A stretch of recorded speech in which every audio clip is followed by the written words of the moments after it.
Salve, salve galera! E aí, como é que vocês estão? E aí, aproveitaram bem esse final de semana aí, esse feriadão, o Dia das Crianças? É isso aí. Dia de Nossa Senhora Aparecida, padroeira do Brasil, para quem é católico. Mas para quem não é, foi um feriadão que, vamos combinar, né? Deve ter sido legal aí. O que vale é brincar e não ter pressa de ficar adulto não, porque é muita responsabilidade, viu? Aproveitem que vocês aí têm a única obrigação de estudar e façam isso muito bem.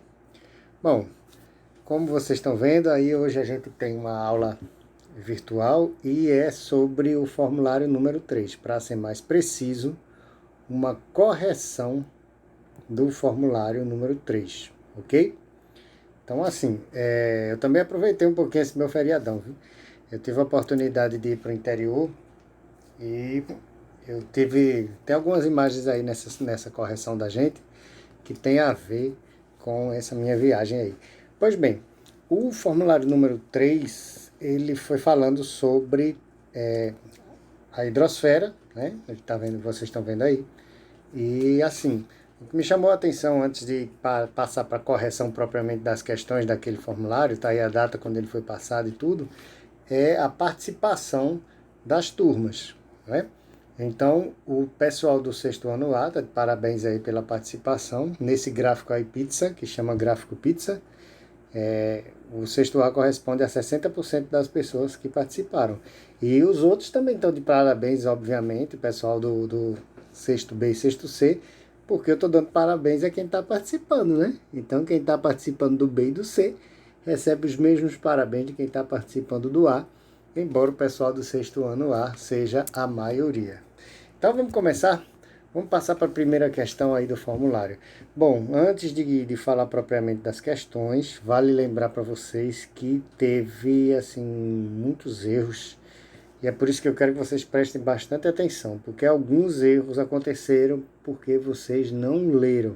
Estou generalizando também. Quem leu e acertou, fica tranquilinho, né?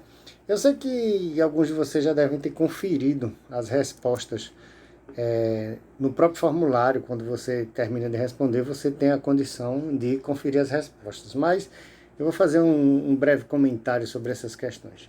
Então, primeira questão: a água presente nos oceanos, rios, lagos, subsolo, veja que eu já estou falando aí no subsolo, no ar também tem água, recebe a denominação genérica de...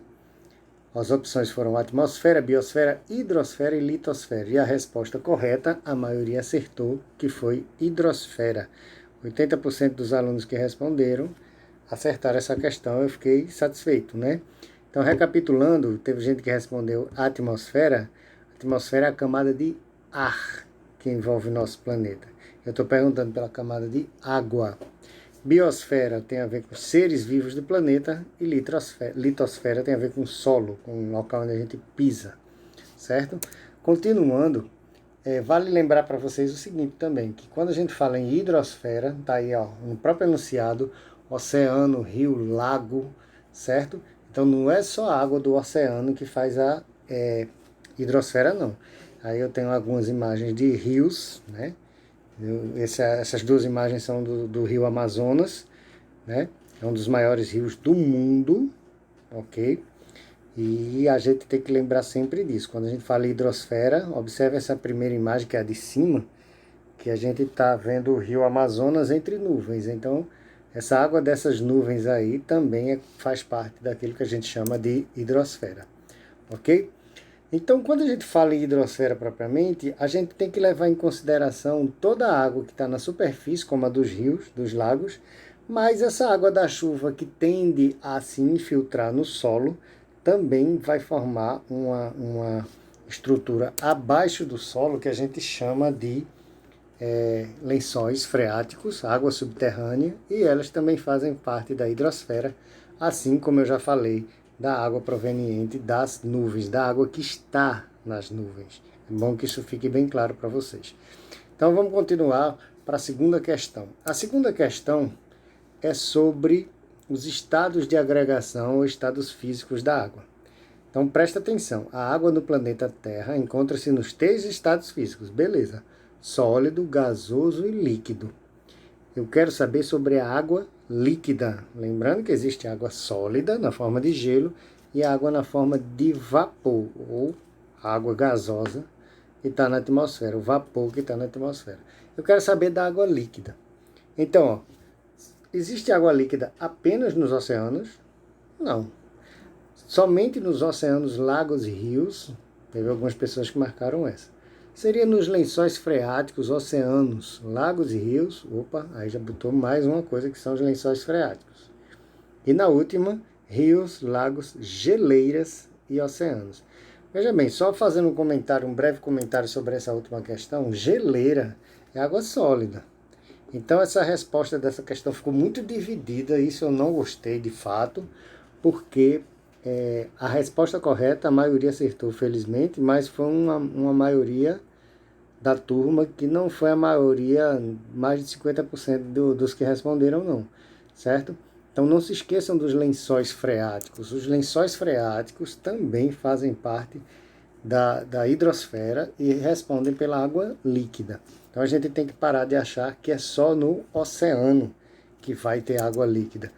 Vale lembrar, e vale assim sempre lembrar, desses lençóis freáticos. Agora tem um detalhe sobre os lençóis freáticos que é o seguinte: quando eu vi essas imagens aí, essa segunda imagem, a de baixo, sobre lençol freático, eu ficava pensando, poxa, quer dizer que dentro, embaixo da terra, tem túneis com água, e essa água a gente pode, será que a gente pode nadar por dentro de um lençol freático? Olha, gente, não é bem assim, tá? A gente tem embaixo do nosso solo, a gente tem rochas, mas entre essas rochas e a superfície, ou seja, dentro desse próprio solo, dependendo de qual seja, se acumula água, tá? E essa água pode ser até própria para consumo ou fabricação de bebidas, por exemplo. Então pode ser explorada essa água como água potável, ou seja, própria para consumo. Mas se vocês já acham isso estranho, talvez vocês deixem de achar se vocês lembrarem que alguma vez vocês já devem ter ido para a praia, né? Chegado lá na praia, cavado um buraco na areia e por ele estar relativamente próximo da água, esse buraco tenha ficado cheio d'água.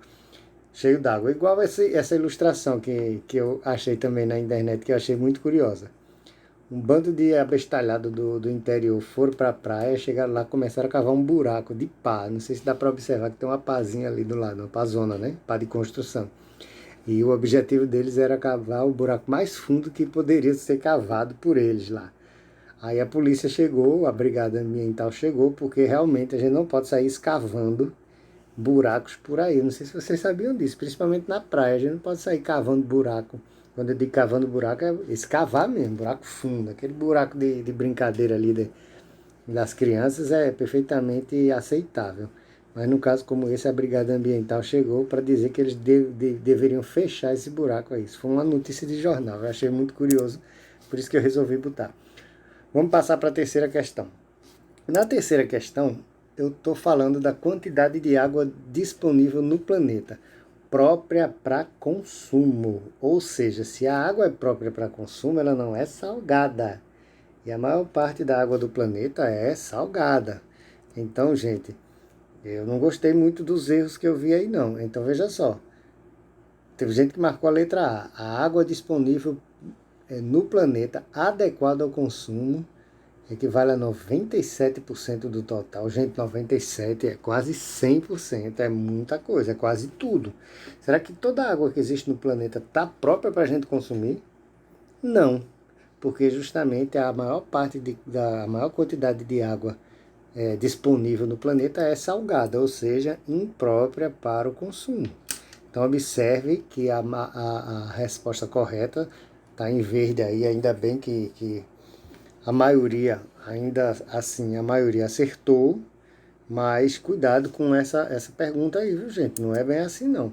Então, eu tive a possibilidade de trazer para vocês um gráfico, um infográfico, que representa isso. Imagine que você tem essa porção toda como água. Só para vocês terem ideia, água doce disponível equivale a 2,5% do total. Mas considerando essa água doce, a gente ainda tem que separar em todos esses tipos de água doce que tem aí. Subterrânea, glacial, que é o gelo, né? Rios e lagos, e a atmosfera. Se vocês observarem, tem uma variação para menos ainda do que 1% na parte rios e lagos, que é de onde a gente tira a água que a gente consome.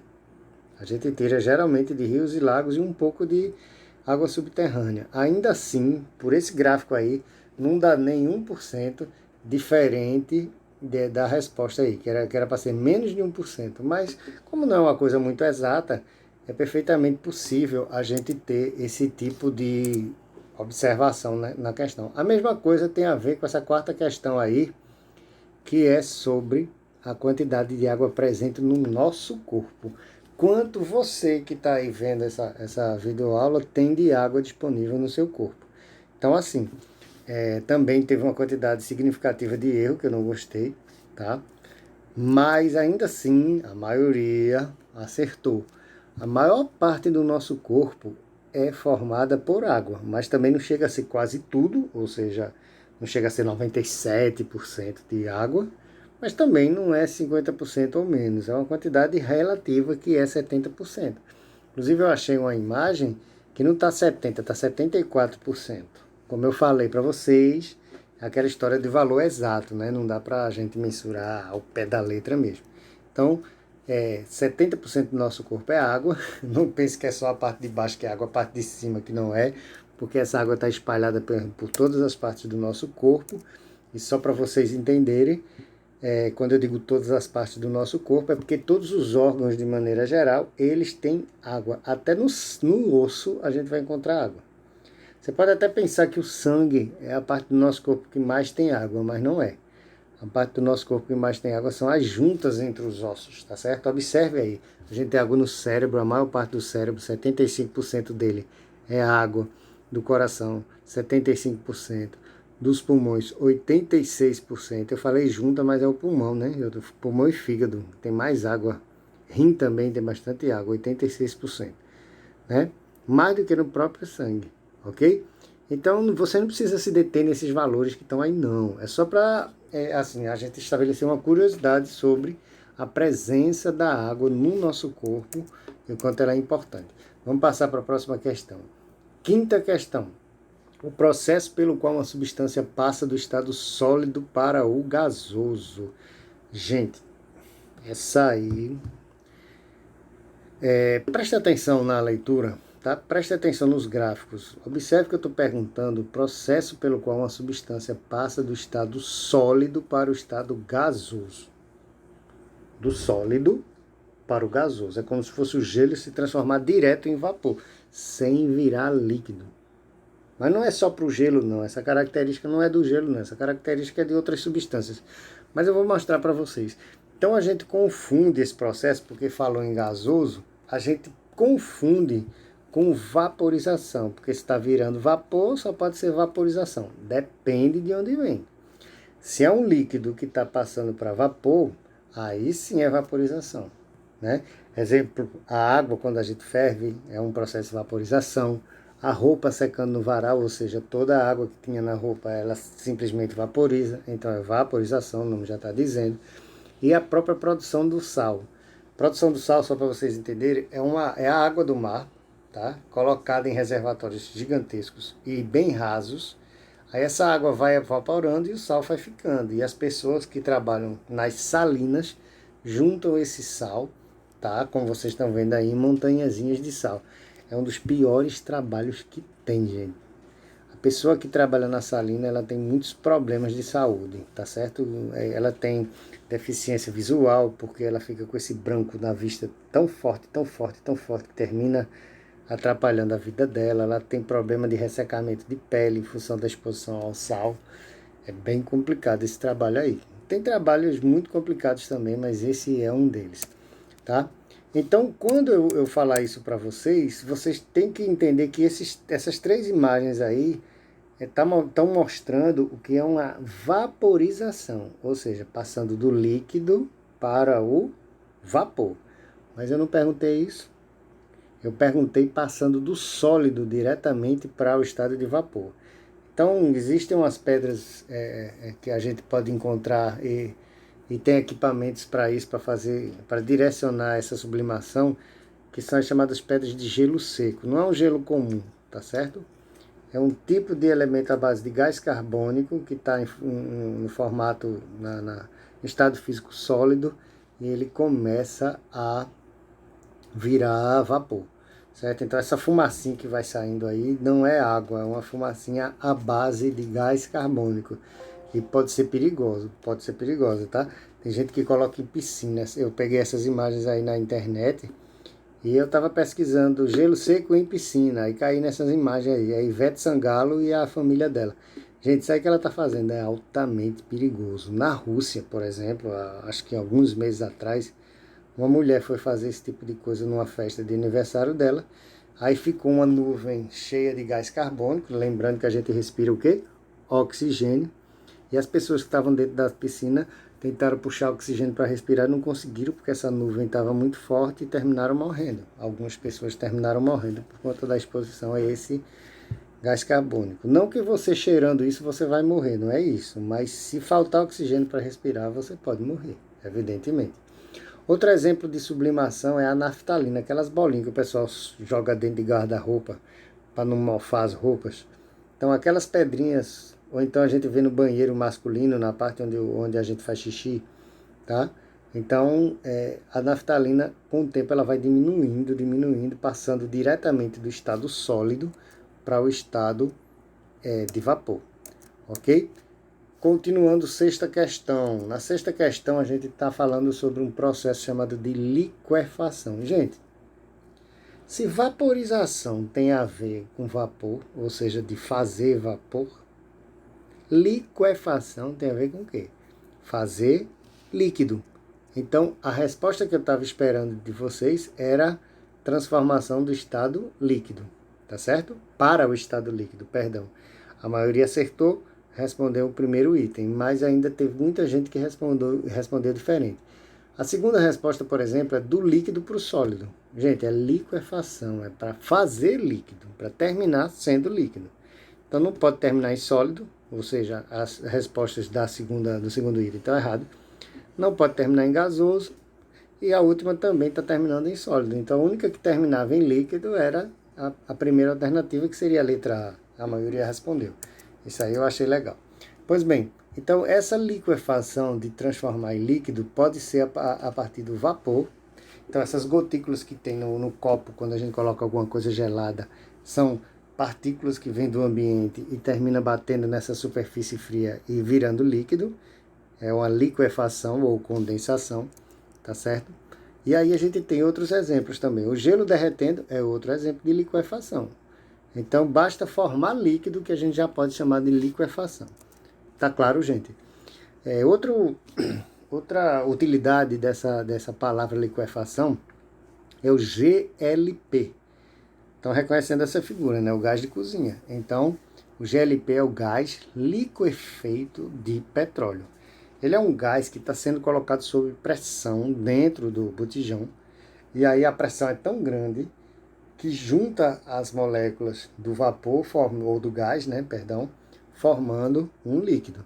Conforme você abre a válvula toda vez que vai cozinhar, esse vapor, essa pressão vai diminuindo e esse líquido vai virando gás até ser totalmente eliminado, ok?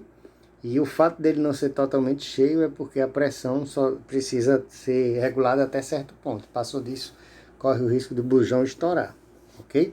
Bom, continuando. E lembrando para vocês, observe que aí onde tem liquefação, a setinha liquefação, tem também o nome condensação. Mas é porque é o seguinte, quando eu digo liquefação, é uma setinha que chega no líquido. Então, se eu pegar a setinha também que está saindo do sólido e indo para o líquido, tem o nome ali fusão. Mas também pode ser chamado de liquefação, fazer líquido.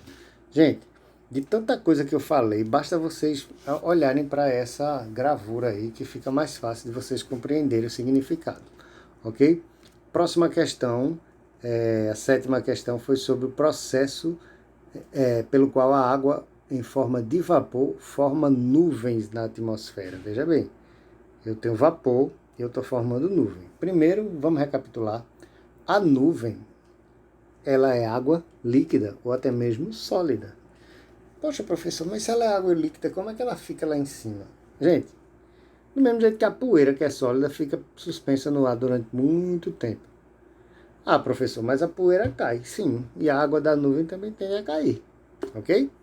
Então, quando a nuvem vai ficando muito pesada, ela termina se precipitando e chovendo. Mas é possível, sim, a água líquida ficar flutuando lá por conta da força do vento que mantém ela lá em cima, ok? Então, se eu tenho vapor e eu estou chegando lá em cima, esse vapor está virando líquido, ou seja, ela está realizando o processo de liquefação, eu aceitaria se vocês dissessem liquefação, aceitaria. Quem responder liquefação até vale. Mas a resposta correta é condensação. Gente, eu estou formando a nuvem. A água já está em forma de vapor. Se ela já está em forma de vapor, como é que a resposta ia ser vaporização? A resposta é condensação. Tá claro, gente? Então, condensar significa tornar mais denso, juntar, tá certo? Agregar. O vapor é meio espalhado. Quando a gente pega o vapor e agrega ele, ele tende a ficar no estado líquido. Observe que aí é um conceito de dicionário que tem a definição, mas também tem exemplo da aplicação dessa definição aí. Ok? Vamos passar? Quando a gente está falando de condensação, a gente precisa entender que o vapor é invisível. Ok? Não se esqueçam disso. Aquela fumacinha que está saindo da chaleira é água no estado líquido. Quando ela desaparece é que ela se torna vapor. Então, na nuvem, a água que evaporou se condensou e voltou a virar líquido. E um exemplo mais próximo da gente que a gente pode analisar é o ar-condicionado. O ar-condicionado, ele produz uma água que essa água vem do ambiente. Então, por exemplo, se eu estou aqui e existe vapor nessa sala, o ar-condicionado, ele tende a sugar esse vapor, certo? E dentro desse ar-condicionado, esse vapor vai se condensar e vai formar o quê? Água líquida. Por isso que todo ar-condicionado do lado de fora fica pingando. E aí eu tenho uma ilustração de um camarada que estava aproveitando essa água para reuso. Ou seja, e é muita água mesmo. Um ar-condicionado, se ele passar o dia inteiro ligado, ele produz mais de 20 litros, mais do que um garrafão de água, que não é própria para a gente beber, mas que pode ser usado para limpeza, por exemplo. E ele está mostrando justamente isso nessa ilustração. Oitava questão, gente. Forma pela qual a água... Opa, meu computador acho que vai descarregar. A forma pela qual a água proveniente das chuvas retorna aos lençóis freáticos. Veja bem, choveu, bateu no solo. O que é o lençol freático? É o subsolo, é a parte de baixo, já quase na rocha. E a água sai do solo e chega até lá. Como é que vai ser o nome desse processo? Infiltração. A maioria acertou. Isso aí eu gostei. Então, assim, gente, no interior, como eu disse para vocês no começo, eu tive a oportunidade de ir para o interior, o pessoal costuma cavar buracos em locais que eles percebem que a água não infiltra tanto, veja, infiltração a palavra, justamente para segurar essa água. Então chove, a água tende a ficar no lugar mais baixo, e aí eles conseguem aproveitar essa água, por exemplo, para irrigação, desculpa, tá? Ou então para saciar a sede dos animais, enfim, de alguma maneira eles vão utilizar essa água. Por que isso acontece no interior? Abrindo um parêntese aí sobre essa coisa da água. É porque no interior, gente, principalmente, vamos falar do sertão especificamente. Na geografia, se vocês estudarem geografia, talvez vocês falem do Planalto da Borborema. É como se fosse uma barreira de montanhas que tem um pouco mais distante da capital, ali perto de Gravatá, mais ou menos, começa o Planalto da Borborema, e ele faz, como nessa imagem aí que vocês estão vendo, uma espécie de cadeia de montanhas que impede que as nuvens de chuva alcancem o outro lado. As montanhas são tão altas que a nuvem, quando chega, a nuvem pesada, ela é baixa. Então, quando ela chega na altura próxima a essas montanhas, ela começa a subir. Esse movimento de subida faz com que a pressão da nuvem diminua de tal maneira que ela termina se precipitando. Então, antes das montanhas, a chuva acontece, depois da montanha fica faltando chuva. Então, essa imagem aí é de Pesqueira, uma cidade já no Agreste, perto já do sertão pernambucano, né? E que é uma cidade que sofre com falta d'água em boa parte do ano, tá certo? Aparentemente está aí verdinho, mas não é tão simples assim não. Essa é outra imagem já de outra cidade, do Brejo da Madre de Deus, que também é uma cidade que fica de um lado virado para a parte do litoral, que pega um pouco de chuva, e o lado oposto não leva tanta chuva, tá certo? Então essa imagem também é do Brejo da Madre de Deus. Outra imagem de pesqueira, você vê que você da janela de casa, você vê a montanha, do outro lado da montanha pode estar chovendo, do lado de cá não chove. E aí a tendência é ser um ambiente extremamente seco. Outra imagem, aí voltando pela BR-232, perto de São Caetano, ainda tem uma grande barreira de montanhas. É como se a chuva estivesse do lado de lá e não passasse para o lado de cá, tá vendo? Outro exemplo de imagem, aí já se aproximando de Gravatar, tá certo? Outra também. Então, assim, só para vocês entenderem, do lado de lá das montanhas, a situação já é diferente. Observe que as imagens aí mostram um ambiente um tanto seco, tá? Principalmente na beira da pista, aí um mato bem seco. E outra característica é quando a gente desce a montanha do outro lado. Olha que diferença, ó. De um lado, essa imagem aqui principalmente, e do outro lado. Olha como já é verdinho na beira da pista, tá? Porque é a parte da montanha que leva a chuva, que é mais perto do litoral. Olha que diferença de imagem do lado de cá, já perto do litoral. Aí é na altura de Bonança, se eu não me engano, que eu não sei se, me desculpa a ignorância se é cidade ou distrito de Vitória, mas voltando já para o Recife. Então, recapitulando, cadeias de montanhas fazem um bloqueio das chuvas, por isso que não chove tanto no sertão, praticamente não chove no sertão, e do lado de cá das montanhas tende a ser verdinho, com um ecossistema bem mais, vamos dizer assim, fértil, pela presença da água, ok? Outra imagem já se aproximando mais do Recife. Não sei se dá para vocês verem aqui, ó, lá no finalzinho da imagem, deu uma ampliada, já tem prédios da cidade, tá vendo? Já é bem pertinho, aqui já é Jaboatão dos Guararapes. Pois bem, como eu falei para vocês, a água que a gente vê no nosso ambiente com muito mais frequência, quando se trata do sertão ou de locais mais secos, são cavados buracos no terreno para tentar recolher um pouco dessa água para fazer um uso.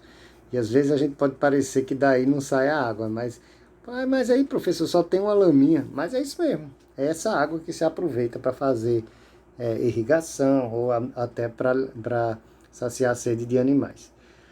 Nona questão: a forma pela qual tanto animais quanto vegetais eliminam água. Eliminar significa perder, gente. Aí você pode até pensar, eu perco água quando eu faço xixi. Gente, eu estou falando de animais e vegetais. Vocês já viram algum vegetal fazendo xixi?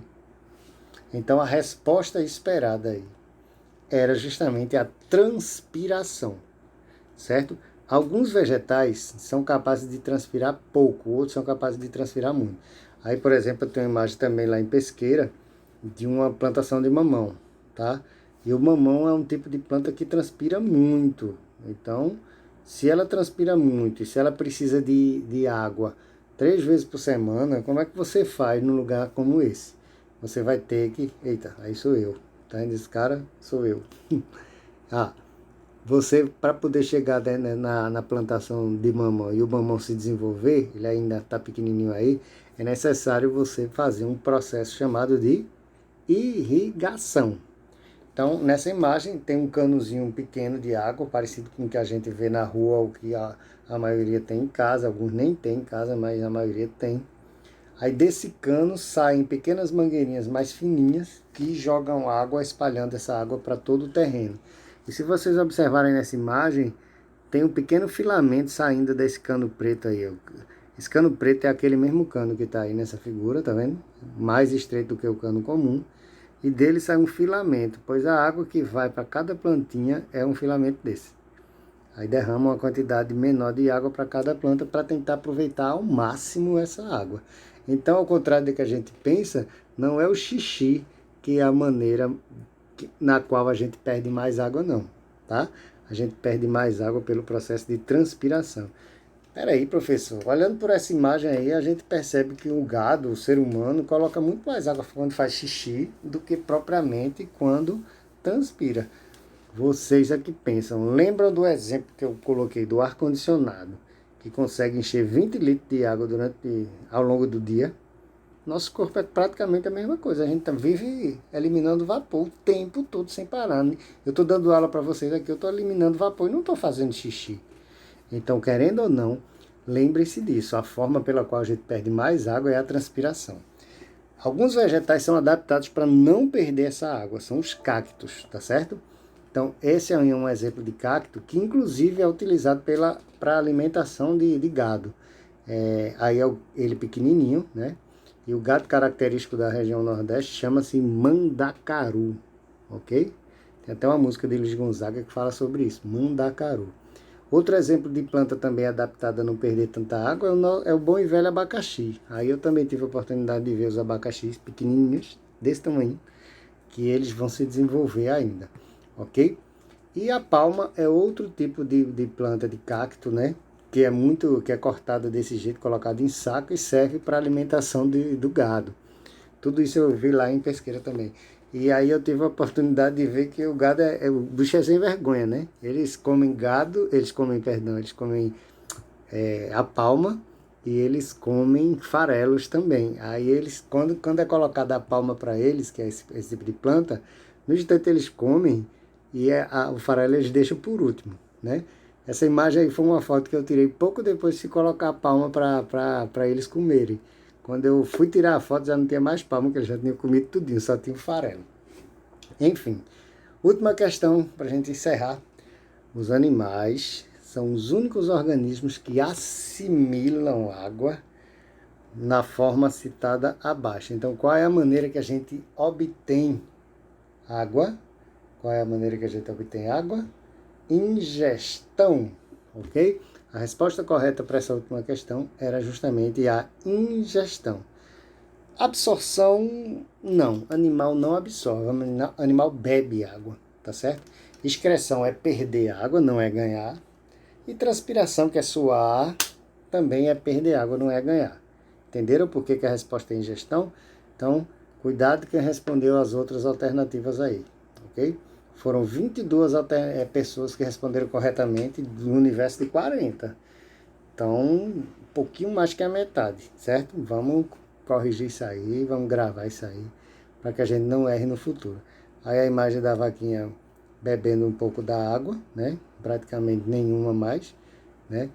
Quem nunca fez isso hoje em dia está cada vez mais difícil com esse negócio de pandemia, a gente não deve estar bebendo qualquer tipo de água, certo? E assim, gente, é isso aí. Eu espero que vocês tenham curtido e compreendido o que eu falei. Lembre-se que vocês podem voltar esse vídeo quando vocês quiserem no YouTube, está disponível para vocês.